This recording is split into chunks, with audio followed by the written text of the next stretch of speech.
States, a video capturing a confrontation by an American man has gone viral, sparking widespread outrage on social media. The clip shows a white American aggressively confronting a man of Indian origin in a parking lot, demanding to know why he is in his country and insisting that Indians are flooding white nations. Now, despite the unprovoked attack, the victim remains calm and dignified, choosing not to escalate the situation. The video has, in fact, triggered a wave of condemnation online, with users highlighting a surge in xenophobia. More on this troubling incident in our next report. A disturbing video is doing rounds on social media, one that exposes the ugly face of racism in modern-day America. Shared by the X account Abrahamic Lincoln, the video shows an Indian-origin man being randomly confronted by a white American who launches into a wild xenophobic rant, all while filming himself. Why are you in my country? Why are you here? Yeah, why are you in America? I don't like you guys here. There's too many of you guys here. Now the Indian man, caught off guard, doesn't flinch. Instead, he simply responds with a calm, "Oh, is it?" and walks away with a composed, "All right." The incident appears to have taken place in a parking lot. No provocation, no argument, just pure racism on display. But the internet was not silent. The video captioned, "White guy confronts a random Indian man for no reason. What a racist piece of trash," has now gone viral, clocking over 1 million views. Social media erupted in support of the Indian man and condemnation of the racist outburst. White guy randomly confronting a peaceful Indian man. For what? His race, his existence, disgusting, said one user. So these are two of the most, or two of the worst racist offenders, probably in the universe, would be these Indians, right, from India, and these white people, right? Two of the worst. And so now they're in America going at each other. And it's all Bible prophecy. It's all biblical, right? And so now the Indian, he come to America, he complain about racism. But the Indian, who is the tool of the white man, right? He go to Africa, South Africa, and work for white people. At one point, Gandhi was a racist who worked as a mercenary for the whites in South Africa. And Gandhi called black people savages and niggers. And he murdered, many black people according to accounts of history. Yes, Gandhi. You see? So the Negro is very moist. The Negro, he coalesced with anybody except his own people, right? He hated his own people, but he coalesced and he claimed the peacefulness of people like Gandhi, who was a savage, who murdered black people and hated black people. And Gandhi wasn't like light skinned, right? Which is interesting. So after spearhead, and Gandhi also petitioned the white South African government, apartheid government, to place Indians above black people. That's why in America, Indians are above blacks in the class.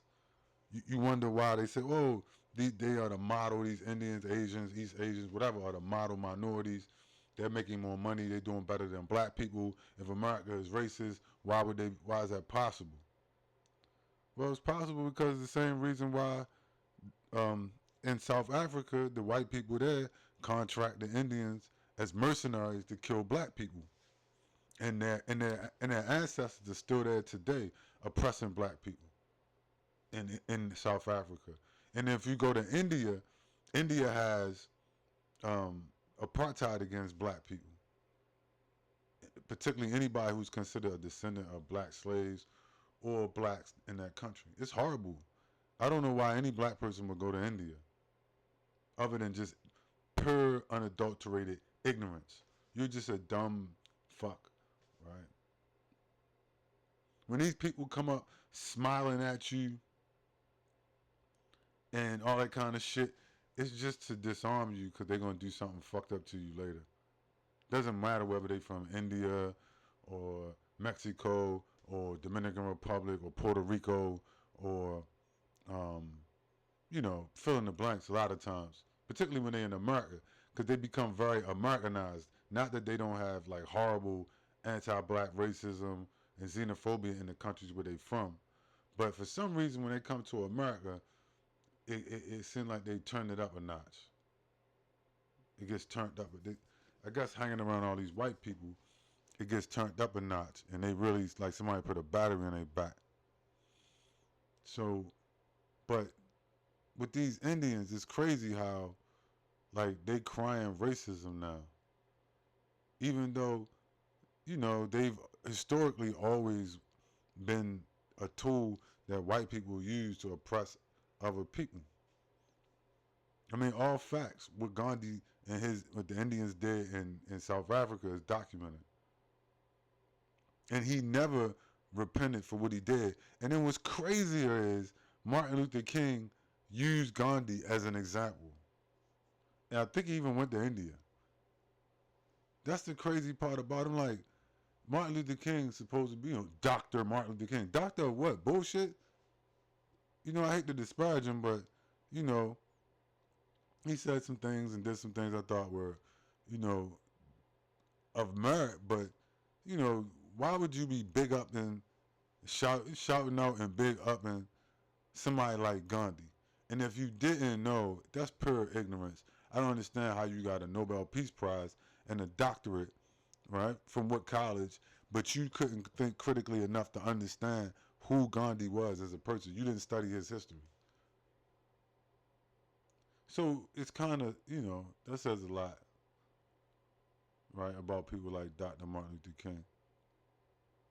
But he eventually he caught on and he said America is a burning house. Yeah, he said eventually right before they killed him, he said America was a burning house. America was going to burn down.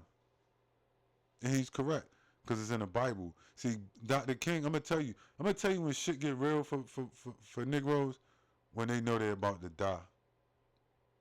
When Negroes, when they know they're about to die, shit get real. You know what I'm saying? Like, I was like that. When I was young, I was on the street, I felt like the pressure, like I started, it was just all fun and games. I was oblivious, I was ignorant. It wasn't until people started getting killed back to back to back, and I felt like I was getting ready to get killed, that I kind of, took the red pill and started waking up. A lot of people like that. Until they have the threat of death, they will be oblivious to a lot of shit that goes on around them. And they don't give a fuck. Some of it they know what's going on, but they feel like, well, I'm going to get away with it. There's no threat. There's no accountability. There's nothing that could possibly happen to me behind this. That's why white people and Indians act like the way they do with black people. Because they feel like nobody cares about these niggas. So whatever I do to them, I'm not going to be held accountable for the most part. So, it's do whatever I want. I just do whatever I want to them. Take their land, kill them, slave them, whatever. And then other people like these Indians, they watch that example, the Mexican, Indians, whatever, and then they just follow the white man. They follow white Jesus, the white man. Right? And they say, well, if the white man's in charge and I try to be like him, then he'll help me too, like Gandhi said. Well, you can help put us, we don't mind being subjugated, just don't put us on the bottom with the blacks. That's literally what Gandhi told the white people in South Africa. We don't mind being mercenaries and killing blacks for you and helping you control the black populations so you can steal their land, their diamonds, their gold, their agricultural resources, etc. Just don't put us on the bottom with them. And that's what they all do. Whether they from Mexico, I mean, you're not getting their best and their brightest. You're getting their, most of the times, the most corrupt and the shystiest motherfuckers that they got will show up, up under the white man butt cheeks. You see? They'll pop from in between the white man butt cheeks. Right? Brown nosing and whatnot. Right? Shining shoes. Trying to get some scraps from the table. That ain't the best and the brightest. Because if you was really that fucking great, you wouldn't need them. You'll be somewhere with, minding your business. First of all, understanding they don't really like you like that. See, maybe he never ran into, this Indian never ran into a white man like that. So he thought shit was sweet. He said, well, I heard about racism in America, but it happens somewhere, out in the mountains and shit. It don't happen around here. Then he ran into a bona fide American, white man. Probably fucked his whole life up. I thought I was just like him. Damn. I thought I was white like him. Right? His ass probably went home, looked in the mirror and started crying. Right? He probably went home and looked in the mirror and started crying. I thought I was just like the white man. The white man, he don't love me like I thought he did. Nah, son. Nah, he don't love you like that. Not all of them. I mean, sure, J.D. Vance got a bed wench. Kamala Harris, another bed wench. Whatever, these people, they got some, these bed wenches and whatnot. These, stuff like that running around. This doesn't mean anything. Right? So the white man gave him a reality check about how shit really goes. Right? He confused. Got a look on his face like, I'm just like you. Because Indians think they're Aryans. They think they descend from white people. And they Aryan, they direct descendants of, a white man or whatever. Right? I mean, these people are insane. I don't really give a fuck. You believe whatever you want. But stay in your lane. You know what I'm saying? This ain't India. I wouldn't be caught dead in India. This is America, as the song said. This is America. Right? Don't get caught slipping. This ain't fucking India. And the white man let him know that. I don't give a fuck if the vice president got a Indian bed wench or Kamala Harris is this bed wench, right? He's running around. This mulatto Indian bed wench, whatever. He let them know they ain't feeling them like that, right? I ain't feeling them either. I already know they're a bunch of racists. They know better. I look at both of them the same. You know what I'm saying? Actually, I'd rather deal with the white man. At least you know what I'm saying? I'd rather deal with him. I'm going to be honest with you at this point. You ask me, do I want to deal with a bunch of Mexicans, a bunch of Indians or whatever, Asians, whatever? I just rather deal with the cracker, the saltine. You see what I'm saying? I'd rather deal with him than deal with them. Than deal with some shadow, some go-between.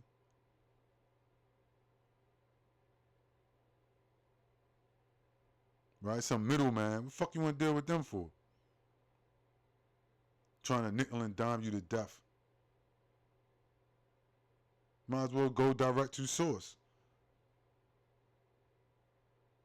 Right? Instead of dealing with the slave catchers, right? And the house Negroes. Just deal directly with massa. Right? For real. I was in the store, white man come up to me. I was getting some lunch meat. Nice white man, came up. Hey man, what you doing? What you doing there, Negro? Getting a little bit of this turkey meat, sir. Oh, okay. What you doing? You like making sandwiches? I'm like, what the fuck? Yo, was real friendly. Him and his son. Just talking to me. Yeah. I mean, I told him, get my kitchen remodeled, so make me some turkey sandwiches and whatnot. Can't really cook like that. He's like, oh yeah. He said, yeah, they got good turkey meat up in here. Blah blah blah. He want to talk about turkey. You know what I mean? We had a nice conversation about some goddamn deli meat, and then went on our separate ways. I'd rather just deal directly with him than deal with an Indian go-between and deal with these Indians nickel and diming me to death, cutting my throat on contracts or whatever. Right? And they even might treat you better. Because they might feel like, well, we do owe these Negroes. We did slave them. So maybe they treat you better. You see? But then the Indian, the Mexican, the rest of them, they going to want to treat you real shitty so they can prove to the white man that you know, that they are loyal. So they figure, well, we treat this Negro really bad, then the white man will see him just like him. Okay, no, I don't need that. I just deal with him. Some shit pop off, I just deal directly with him. Fuck him to deal with you for.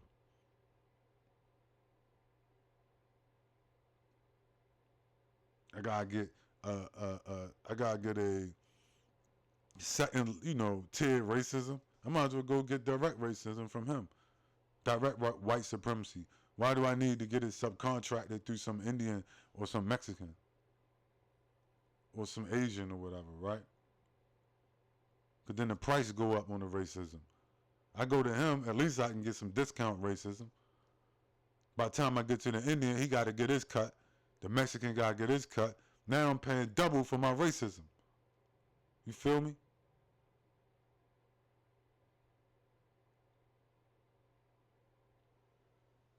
But they want to cry about racism in America. Motherfucker, take your medicine. Pay your dues in America. You know what I'm saying? You got to pay your dues in America. They just come here on the back of the civil rights movement and all that kind of shit and be like, yay! You know what I mean? We could just come here and shit on niggas and just, you know, do our thing in America. No, it's time for you to pay your dues in America. Right?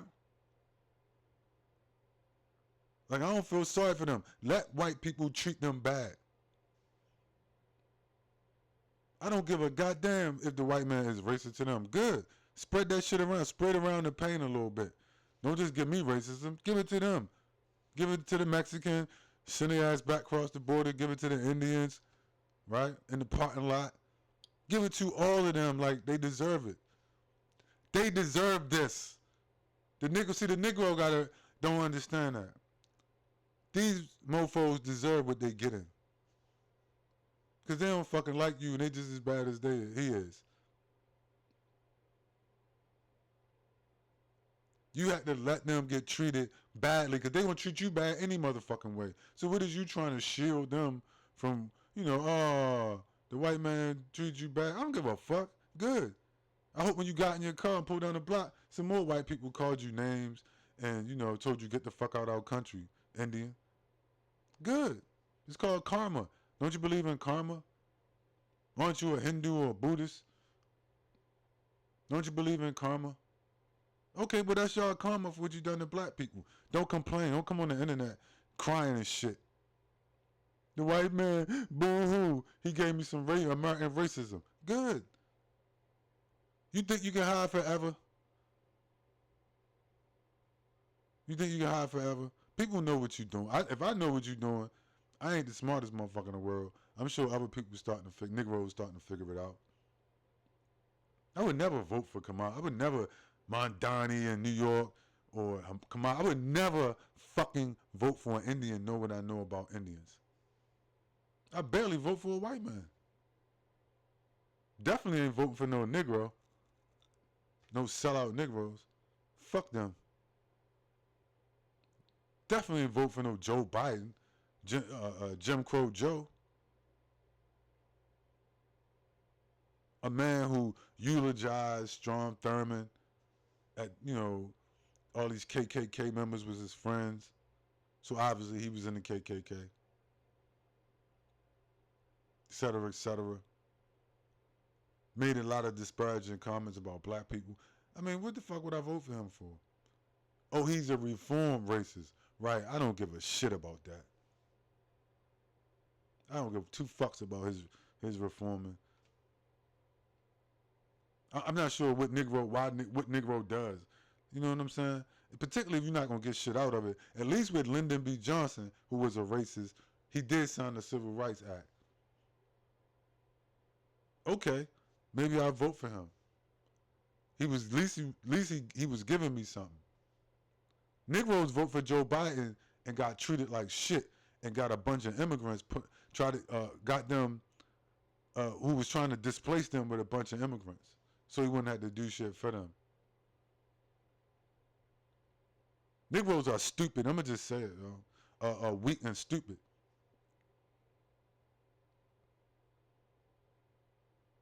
I mean, what else do you call that?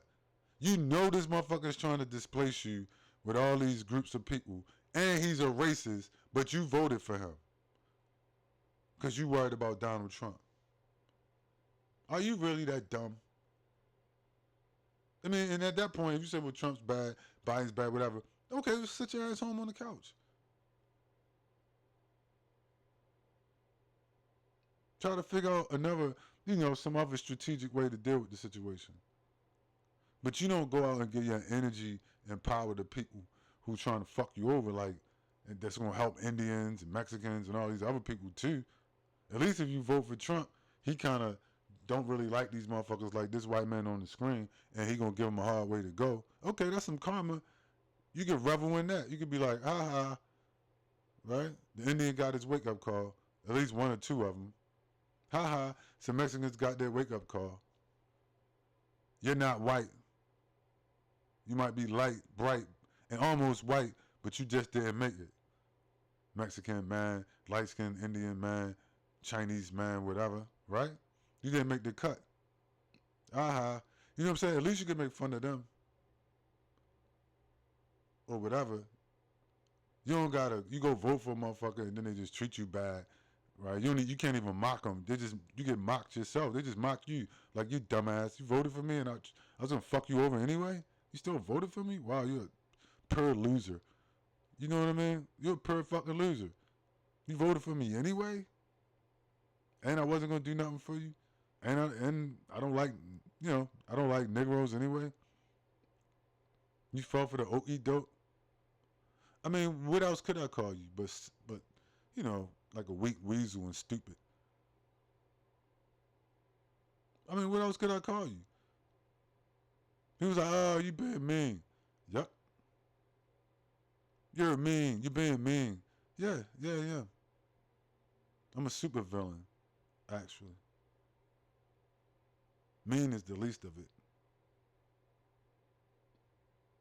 You're lucky. You mofos are lucky.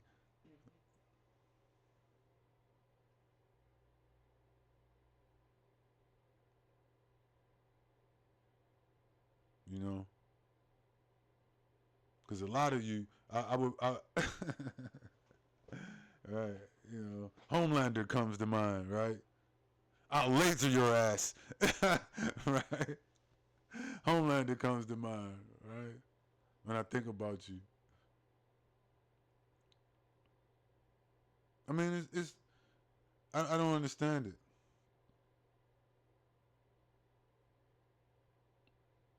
But I digress. But these Indians, man, it's time for them to get there. And this is part of I'm gonna wrap this on this. This is part of a bigger scenario that's playing out. And I tried to explain that to some people, recently. Right? This is a part of a bigger scenario. That's why the Bible says what it says. Let's end on that, man. Let's end on that. So there's something you gotta understand. There is no, the end game. What's the end game, right? There is no utopia coming. Even Martin Luther King knew it, right? There is no utopia. There is nothing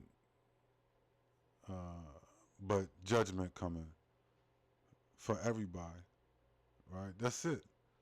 There is no well, we're gonna figure out how to work together and we're gonna all have a multicultural rainbow colored coalition. Okay, you're stupid. That's not how this is gonna go down, right? Even Bible prophecy. So what is Matthew? Matthew is the writings and quotes of, for instance, so-called Jesus Christ, right? And in Matthew 25 in context, this is what he said. For unto everyone that hath shall be given, and he shall have abundance, but from him that have not shall be taken away even that which he hath. and cast ye the unprofitable servant into outer darkness. There shall be weeping and gnashing of teeth when the Son of Man shall come in his glory, and all his holy angels with him. Then shall he sit upon the throne of his glory, and before him shall be gathered all nations, and he shall separate them one from another, as a shepherd divide his sheep from goats. What does that mean? Right? What does that mean? What is that? That's a prophecy. What does it mean? Let's take the first part. And he shall cast the unprofitable servant into outer darkness. Right? He's going to destroy Satan in his leadership. Right? I'm not going to get into who that is, and all the people that follow them. Right? That follow these Satans. Right? Be careful who you vote for and who you coalesce with and what type of agendas you support. It may cost you your life in the end. Hopefully it's something you're willing to die for. Right? Let me say that, right? So, like, particularly the Negro, who lacks conviction about a lot, obviously, right? You may want to take a look at, look in the mirror, right? And ask yourself, whatever you're doing, am I willing to die for this? Because right now, you don't have to ask yourself that. But at some point, you may have to ask yourself that. And it may be like a split second. It may not be like, I get to go home, contemplate while smoking a joint and drinking some wine and looking out the window, scratching my butt. It may be like, okay, boom, right on the spot. You ready to die for that? So you might want to think about it while you do have time to bullshit and think about it, right? Are you ready to die for fill in the blanks? Right? Whatever it is that you feel like you putting your energy to and you committed to, is that something you ready to die for? Right? Barack Obama said gay marriage. Okay, you ready to die for that? Right? Such and such said, Israel. Okay, you ready to die for Israel? You ready to, whatever, fill in the blanks. And most people would probably say, I would give my life for my kids or something like that, right? But I don't know if we thought about all the little things that we, put our energy to. How far are you willing to go for those things? Right? Like the Joker said, your morals and your code, it's a bad joke. You'll drop that shit at the first sign of trouble. And it's true. Your morals and your codes are a bad joke that you'll drop at the first sign of trouble, most people. They're not willing to die for it. So that tells you something about yourself and these agendas that you kind of giving your allegiance and your energy to, right? But anyway, so he said, and ye the unprofitable things, right? You shall be serving into outer darkness. You shall be cast out, right? And you're going to be crying and there will be gnashing of teeth when the Son of Man shall come in his glory. Who's the Son of Man? Right? The Son of Man is the Messiah. I don't like using the term Jesus Christ, so I'll say the Son of Man, the Messiah. You see, the messianic figure. When that man shows up and his holy angels, his army with him, he shall sit upon his throne in glory, you see? And before him shall be gathered all nations. He shall separate them one from another, as a shepherd divide his sheep from the goats. See, you're going to get separated from Raul and Guzman and, and Marrakesh and Muhammad and Eduardo and Felipe, right? And Mr. Kowalski. All y'all motherfuckers going to get separated by the Son of Man. He's going to separate you. You see? The Lord of hosts going to separate you. And you're going to be crying, I guess because he separated you from them. So you're going to start crying. Oh my God, no! Not Mr. Kowalski! No, no way! Not Marrakesh! Right? No, Muhammad, my friend! Yes, Muhammad is getting the fuck out of here. You're going to be separated from all of them. Right? Not Becky. Yeah, you and Becky gonna be separated according to your Bible. This is Matthew is the words of Christ, of the Messiah, is the Lord of hosts in the first incarnation, allegedly. If you believe this kind of thing, right? Most of you don't, because like I said, you're like the Joker said, not I said, but the Joker said, your morals and your codes are a fucking bad joke, ready to be dropped at the first sign of trouble. Or if Obama or some other one of your fucked up leaders told you, hey, listen, we changed that. What happened to your morals? Well, Obama told me, or somebody told me, and I changed it. You can't think for yourself? I just do what they say. Okay. Let me know how that works out for you. Which it works out fine as long as there's no accountability to anything else. You see? So it said that the Son of Man shall separate them one from another. Then what? And then you gotta be judged. So the Indian and the white man who don't, these people are gonna be separate from you. Don't you? Which I don't have a problem with. If you want to take a bunch of racist Indians and a racist white man and you want to send their ass to Europe or send their ass to India and then send an army there to judge them and punish them, what the fuck would I be? I mean, as a black man descendant of slaves, what would be my beef with that? I can't find one thing I would be arguing with you about. I'd be like, really? Okay, fine. And if I try to stop you, gonna kill me? Yes. Okay, that's not my problem. Which way you want me to go? Oh, you go that way, nigga. Okay, no problem. I'm going that way. Is anybody gonna be getting dusted over there where I'm going? No, you good. But if you try to fight for them, we're gonna dust you. Okay, I'm good then. Have your way with Muhammad and, Marrakesh and John Kowalski and Becky and them. Do what you gotta do, son of man. That's not my fucking beef. I'm good. And I'll go down the block and, y'all got refreshments over here?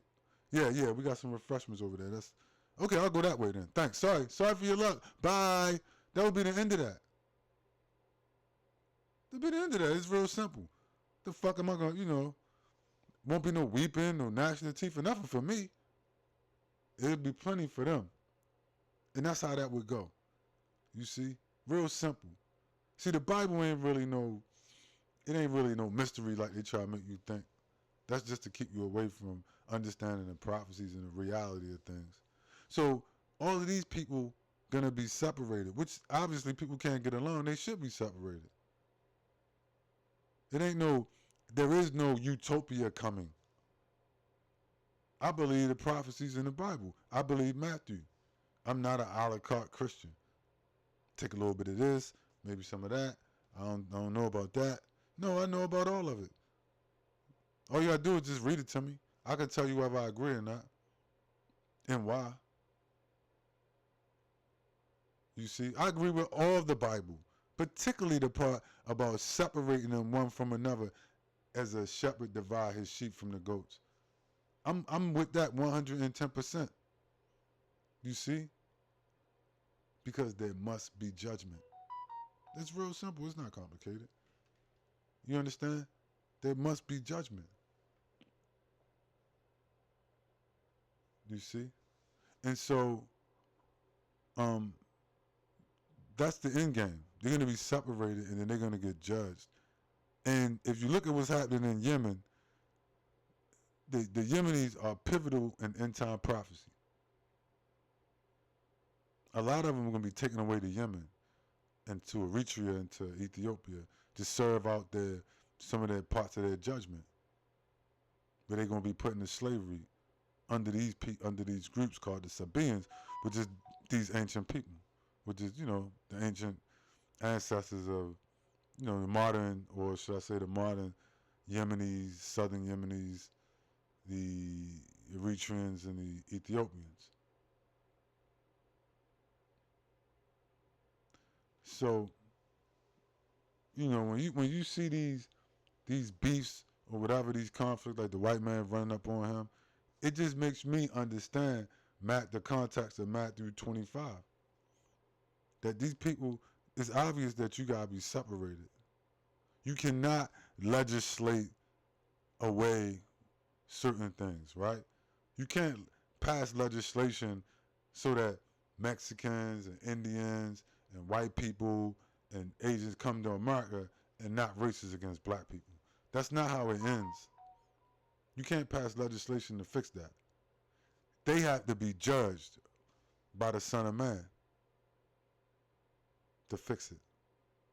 You see, they had to be, a lot of them got to be brought forward to face their judgment.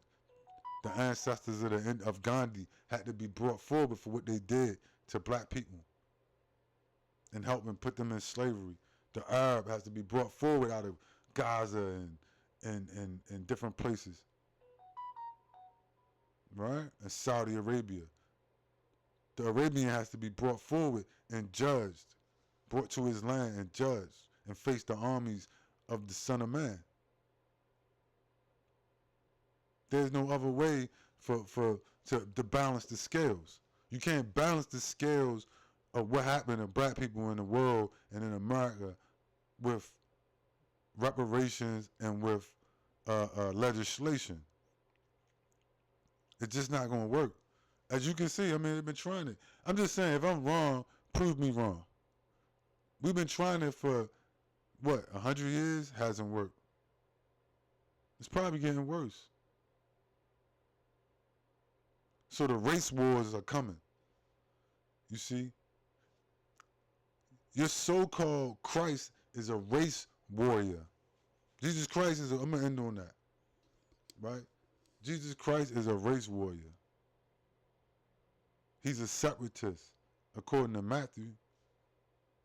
I mean, there's more. Ezra, you can go all through the Bible. The 12 tribes were not integrationists. They only believed that you only got to pass if somebody could prove they was from another tribe under the 12 tribes. Other than that, it was an abomination, right? For you to marry, for instance, a white man or a white woman or an Indian or one of these people. It was a straight abomination.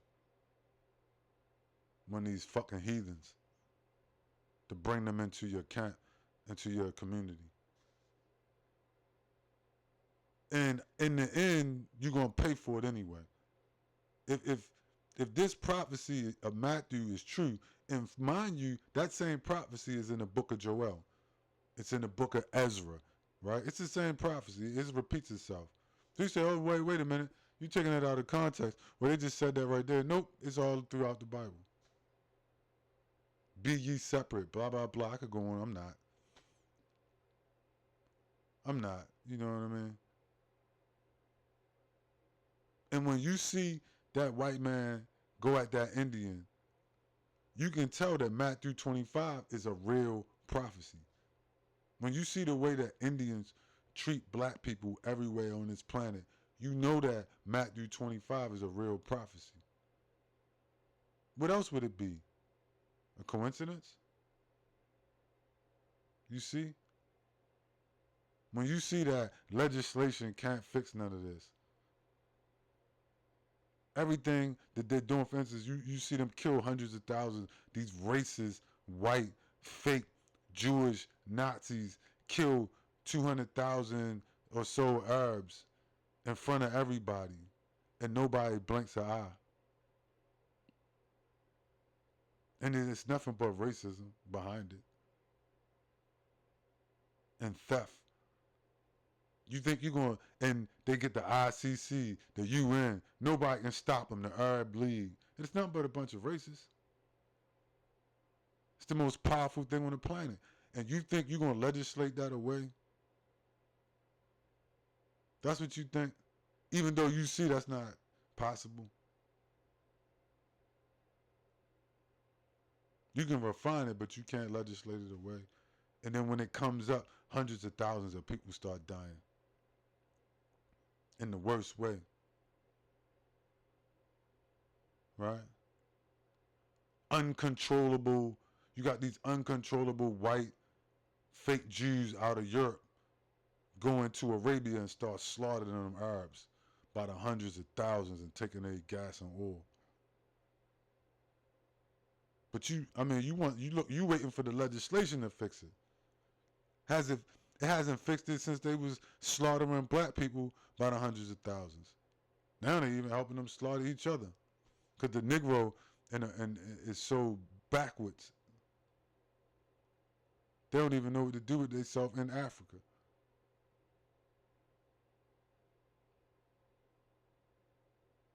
It's a goddamn shame. Africans are some of the biggest losers I've ever seen. Seriously. Like these African immigrants, like black people in America, I'm like, yo, don't deal with them at all, for the most part. You might find one or two that's cool, but a lot of them straight losers. Not the best and the brightest. You playing yourself fucking with them. Trust me. If they fucking with you, it's a little bit more to it. You know what I mean? Like, they ain't gonna keep it all the way live with you. They ain't gonna keep it all the way a buck with you. It's gonna always be, some bullshit.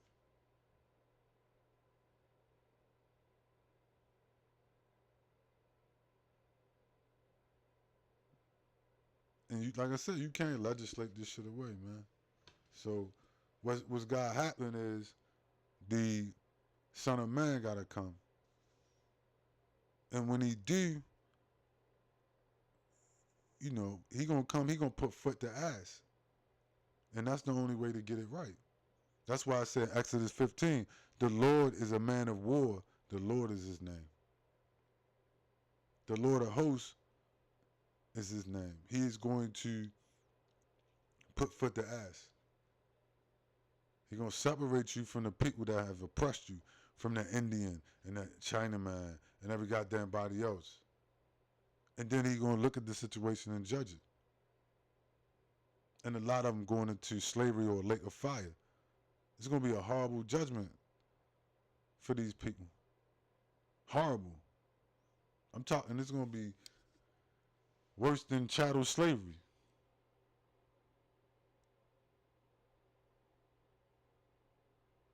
Worse than, World War III mixed with chattel slavery, mixed with alien invasion, mixed with, zombie apocalypse. It's going to be fucking insane, the judgment that's going to come on them people.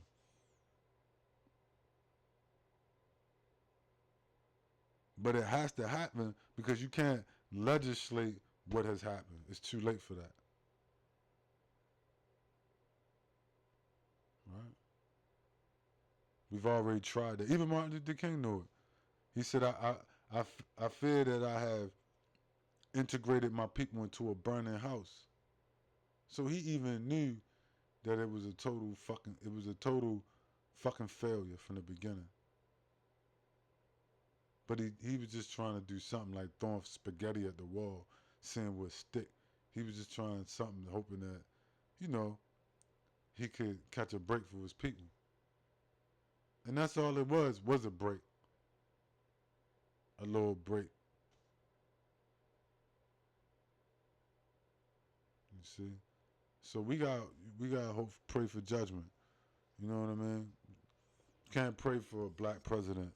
That's not going to help you. As you can see through, you already had that fake black president. You got to pray for judgment. You got to pray for that the Lord separates you from the heathen and that he judged the nations according to his promise. You see? That's what I'm saying. Like, God, you promised me this. I want what you promised me. You promised me. Keep your promise. You see? I'm not looking for no legislation. Keep your promise to me and we good. That's all that matters. You see? That's my reparations. Right? And even in the book of Job, it was predicted they would never give you reparations. And that's why they're going into slavery. Go read it. I could pull it. Matter of fact, I'll end on it. I'll pull it up. I know this went long, but you know what I'm saying?